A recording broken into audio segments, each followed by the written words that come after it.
कभी दुनिया का टाइम जोन मैप गौर से देखा है? कभी सोचा है कि ये लकीरें सीधी क्यों नहीं हैं? इतनी अजीबोगरीब, टेढ़ी-मेढ़ी सी क्यों लगती हैं? देखने में तो ये बड़ा सीधा सा सवाल लगता है ना? लेकिन इसके पीछे ज्योग्राफिया, सियासत और इंसानी सहूलत की एक पूरी कहानी छुपी हुई है। तो चलिए आज हम इसी पजल को सुलझाने की कोशिश करते हैं। अच्छा, इस पहेली को समझने के लिए हमें पहले बिल्कुल बुनियादी बातों पर जाना होगा, यानी आखिर टाइम जोन्स को नजरियाती तौर पर काम करना कैसे चाहिए। अगर हम सिर्फ थ्योरी की बात करें तो पूरी दुनिया का वक्त एक बहुत ही साफ सुथरे मंतकी निज़ाम के तहत चलना चाहिए। और वो निज़ाम ये है कि पूरी ज़मीन को 24 हिस्सों में बांट दिया गया है। हर हिस्सा 1 घंटे का। सीधी सी बात है, दिन के 24 घंटे, ज़मीन के 24 टाइम जोन्स। तो इस पूरे निज़ाम का नुक्ता आगाज़ क्या है? वो है यूटीसी, यानी कोऑर्डिनेटेड यूनिवर्सल टाइम। इसको आलमी वक्त का 0 पॉइंट समझ लें। सारी दुनिया की घड़ियां यहीं से सेट होती हैं। और ये काम कैसे करता है? बहुत आसान है। अगर ग्रीनिच यानी 0 पॉइंट से मशरिक की तरफ जाएं तो वक्त आगे बढ़ता जाएगा, घंटे जमा होते जाएंगे। और अगर मगरिब की तरफ जाएं तो वक्त पीछे जाएगा, यानी घंटे माइनस होते जाएंगे। चलें, एक मिसाल लेते हैं। लॉस एंजल्स जो है वो यूटीसी -8 टाइम जोन में है। इसका मतलब ये ग्रीनविच से मगरिब में है और इसका वक्त यूटीसी से 8 घंटे बिल्कुल पीछे है। अब तक तो सब कुछ बहुत आसान और मंतिकी लग रहा है ना? लेकिन असल मसला तब शुरू होता है जब हम इन आसान सी सीधी लकीरों को असली दुनिया के नक्शे पर लाने की कोशिश करते हैं। जरा सोचिए, अगर इस जमीन पर कोई मुल्क, कोई शहर, कोई सरहद ना होती तो टाइम जोन की लकीरें बिल्कुल सीधी होती, शुमाल से जनूब तक। लेकिन हकीकत तो यह है कि हमारी दुनिया शहरों और मुल्कों से भरी हुई है। तो फिर क्या होता अगर एक बिल्कुल सीधी लकीर किसी शहर को बीच से काट देती? यही वो सवाल है जहां सारा आसान सा नजरिया उलझ जाता है। सोचकर देखें कितनी बड़ी कंफ्यूजन पैदा हो जाएगी।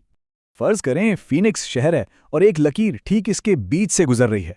इसका मतलब शहर के एक तरफ वक्त यूटीसी -7 है और दूसरी तरफ यूटीसी -8। एक ही शहर में 2 वक्त, रोजमर्रा के काम कैसे होंगे? स्कूल, दफ्तर, दुकानें, सब गड़बड़ हो जाएगा। तो इस मसले का हल क्या निकाला गया? एक बहुत ही अमली हल जो सिर्फ ज्योग्राफिया पर नहीं बल्कि लोगों की सहूलत पर मबनी था।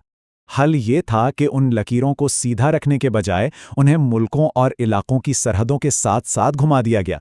इससे ये यकीनी बनाया गया कि एक पूरे शहर या इलाके में एक ही वक्त हो। कितना आसान हो गया। और इसी इंसानी सहूलत की वजह से नक्शे पर कुछ बहुत ही अजीब और हैरानकुन चीज़ें सामने आईं। चलें अब कुछ ऐसी ही इंतहाई मिसालों पर नज़र डालते हैं। आपके ख्याल में सबसे ज्यादा टाइम जोन्स किस मुल्क के पास होंगे? शायद रूस या अमेरिका? नहीं, जवाब है फ्रांस।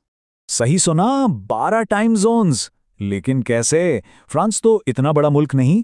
वजह है फ्रांस की अपनी जमीन नहीं, बल्कि पूरी दुनिया में फैले हुए उसके समंदर पार इलाके। फ्रेंच पॉलिनेशिया से लेकर कैरेबियन तक, जहां जहां फ्रांस के इलाके हैं, वहां वहां उसका टाइम जोन है।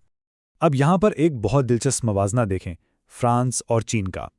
एक तरफ फ्रांस है जो अपने 12 अलग अलग इलाकों के लिए 12 अलग टाइम जोन इस्तेमाल करता है।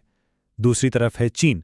जोग्राफियाई तौर पर चीन 5 टाइम जोन्स में फैला हुआ है, लेकिन उन्होंने फैसला किया कि पूरे मुल्क में सिर्फ एक ही वक्त चलेगा, बीजिंग टाइम। और इस फैसले का असर वो बहुत ही जबरदस्त है। चीन के बिल्कुल मगरबी इलाकों में, जैसे काशगर शहर में, सुबह के 10 बजे भी अंधेरा होता है। सरकारी घड़ी तो कह रही होती है कि दिन शुरू हो गया, लेकिन सूरज अभी तक निकला ही नहीं होता। ये एक बहुत बड़ी मिसाल है कि सियासत किस तरह वक्त को भी कंट्रोल कर सकती है।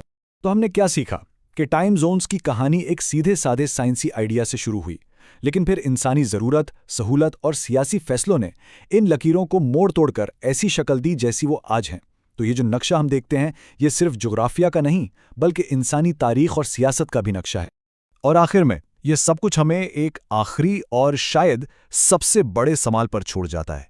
हमारी घड़ियों पर जो वक्त है, क्या वो वाकई सूरज के हिसाब से चलता है या फिर उन सियासी सरहदों के हिसाब से जो हमने ज़मीन पर खींच रखी हैं?